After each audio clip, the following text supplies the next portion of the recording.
मैं बुद्ध की मजबूरी सोच के परेशान होता हूँ कई बार, और फिर मैं सोचता हूँ कि काश ये यशोधरा जैसा व्यक्तित्व तो सबका होता।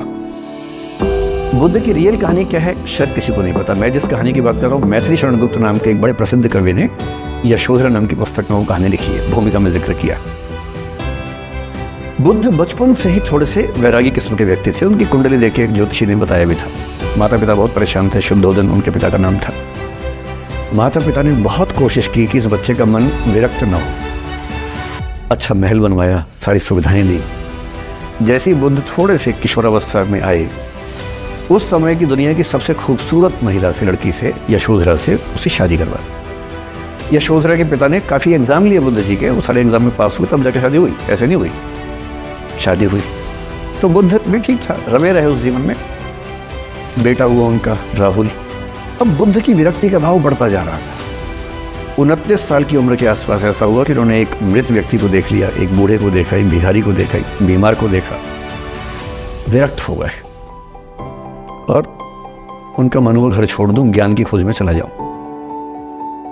अब ज्ञान की खोज में जाएं, उनको पता है कि भाई मेरी पत्नी भी है, मेरा बेटा भी है, राज्य भी है, कैसे छोड़ दूं? छोड़ना जरूरी है। अंदर की आवाज है कि छोड़ो, तुम इस चीज के नहीं बने हो, तुम्हारा स्वधर्म कुछ और है। बाहर की जिम्मेदारी है कि छोड़ नहीं सकते।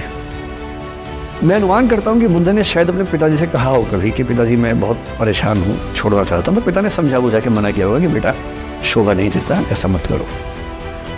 हो सकता है पत्नी से भी बात की हो। पत्नी ने भी कहा हो कि ये क्या बात हुई, हम सबका जीवन तुम पे टिका है, बच्चा अभी बिस्तर से भी नहीं उतरा है, अभी तो चलना भी नहीं शुरू किया है, तुम ऐसी बात कर रहे हो। इसका जिक्र नहीं मिलता इतिहास में कि ये बात हुई कि नहीं हुई। और एक दिन बुद्ध ने तय किया और वो आधी रात को पत्नी और बेटे को सोता हुआ छोड़ के चले गए। इसको बौद्ध परंपरा में महाभिनिष्क्रमण कहते हैं, बुद्ध का अपने घर से निकल जाना। अब बुद्ध चले गए, लेकिन मैथिली शरण गुप्त यशोधरा के पर्सपेक्टिव से बुद्ध को देख रहे हैं।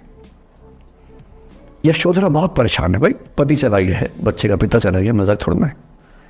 राजा परेशान है कि उनका उत्तराधिकारी चला गया है। यशोधरा इतनी परेशान है, बहुत लंबे समय तक छंद आते रहते हैं कि वो कितनी बेचैन है, कितनी परेशान है। लेकिन यशोधरा की सबसे बड़ी परेशानी इस बात से नहीं कि बुद्ध चले गए, इस बात से है कि बिना बताए चले गए, भरोसा नहीं किया। और वो अपनी सहेली से कहती है, सिद्धि हेतु स्वामी गए, यह गौरव की बात। मुझे गर्व है कि मेरा पति इतने महान काम के लिए गया है।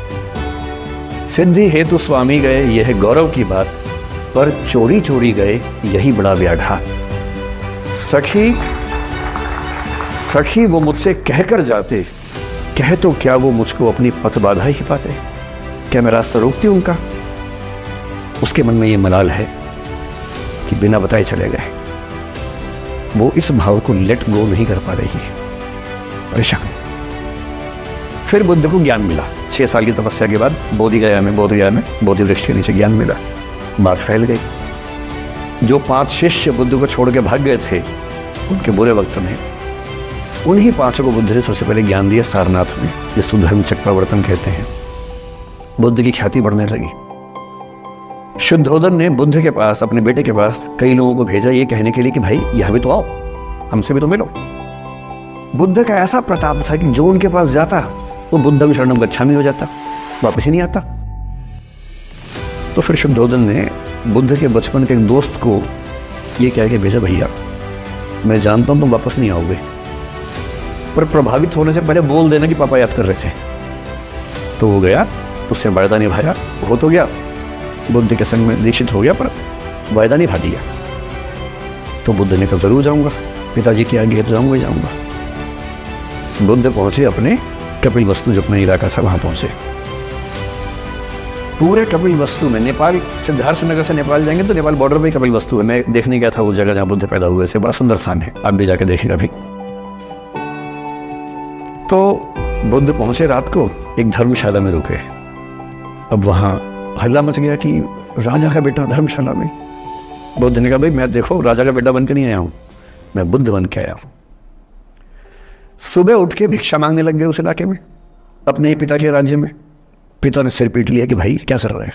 फिर बुद्ध ने सूचना भिजवाई कि मैं बुद्ध हूँ, बेटा हूँ संयोग से, ठीक है मैं आ रहा हूँ मिलने के लिए, पर मैं बुद्ध हो के आया हूँ, मेरी चर्या है, नियम है, मैं भिक्षा से ही जीवन जीता हूँ।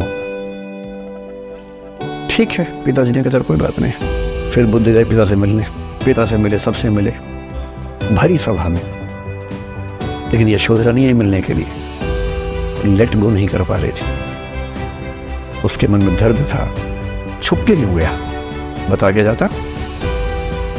बुद्ध ने पूछा पिता से कि यशोधरा कहाँ है। बोले कि वो कह रही है कि अगर बुद्ध मिलना चाहिए तो खुद ही मिलने आएंगे मुझसे, मैं क्यों जाऊंगी भाई, आत्मसम्मान भी तो कोई चीज़ है, मैं क्यों मिलने जाऊँ।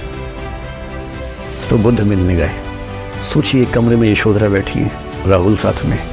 अब राहुल थोड़ा सा बड़ा हो गया है, 6-7 साल का है। बुद्ध गए हैं। अब आपके मन में आ रहा है कि बुद्ध वहाँ जाके बोलेंगे सॉरी मैंने गलत किया, I hurt you, I really feel sorry. बुद्ध है वो, बुद्ध है। वहाँ जाके क्या बोल रहे पता है, भिक्षाम देहि, भिक्षा दो। और यशोधरा कितनी महान महिला रही होगी, उसने अपने बेटे का हाथ बाप के हाथ में दे दिया। लेट गो का इससे महान उदाहरण दुनिया के इतिहास में नहीं है कि चलो आखिर तुमने आके झुक के कुछ मांगा तो सही। उसकी जितनी ईगो थी, अहंकार था, सब विगलित हो गया। और जो औरत परेशान थी मुझसे बिना बताया गया, उसने अपने बेटे को दे दिया कि इसको लेके जाओ, क्योंकि वो जानती है कि तुम महान काम कर रहे हो, और तुम महान काम कर रहे हो तो मैं क्यों बीच में आऊंगी भाई। मेरा पति महान काम कर रहा है तो मुझे खुशी होनी चाहिए, और तुम्हारी उस खुशी में मैं क्यों पीछे हटूं। बस मुझे भरोसे में लेके जाते तो